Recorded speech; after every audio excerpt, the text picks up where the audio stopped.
Sir? Sir Ram ఎవరు sir? రాముడా? ఇలా గుర్తుపట్టారు సార్? ఇన్ని సినిమాల జర్నీ అంటారా? ఓకే.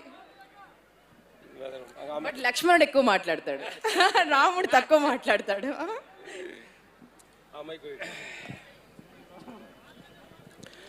నమస్తే. మనం ఎన్నో ఆడియో ఫంక్షన్కి ప్రీ రిలీజ్ ఫంక్షన్కి వచ్చాము. ఇది చూస్తుంటే ఇది ప్రీ రిలీజ్ ఫంక్షన్ కాదు, మనందరం కలిసి ఒక గుడికి వచ్చినట్టుగా ఫీలింగ్ అనిపిస్తుంది.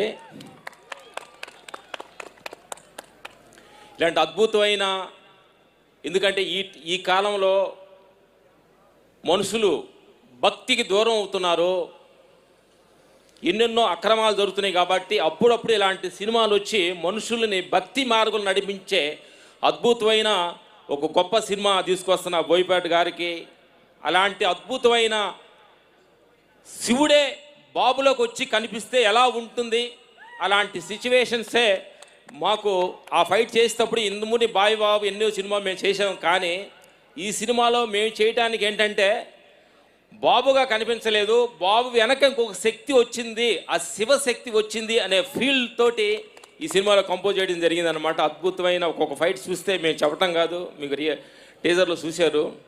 ఇలాంటి సినిమా చూసి ఈ 2 గంటలు సినిమాగా కాదు, ఇది ఒక గుడికి వచ్చి అలా ఫీల్ అయిపోయినట్టుగా ఉంటుంది ఈ సినిమా.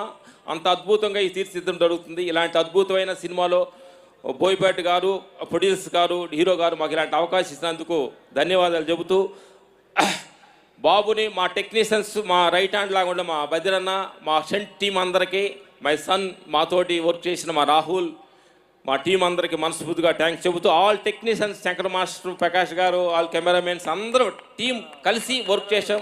కెమెరామెన్ రామ్ ప్రసాద్ అన్న గారు, తమ్మన్న గారు, ఇలాంటి అద్భుతమైన ఈ సినిమాలో మేము టెక్నీషియన్స్గా వర్క్ చేయటం మాకు ఆనందంగా అనిపిస్తుంది. Thank you sir, thank you very much, thank you. Thank you master. Shankar master, నెముకలు కొరికే చలిలో నిలబెట్టింది మీరే కదా?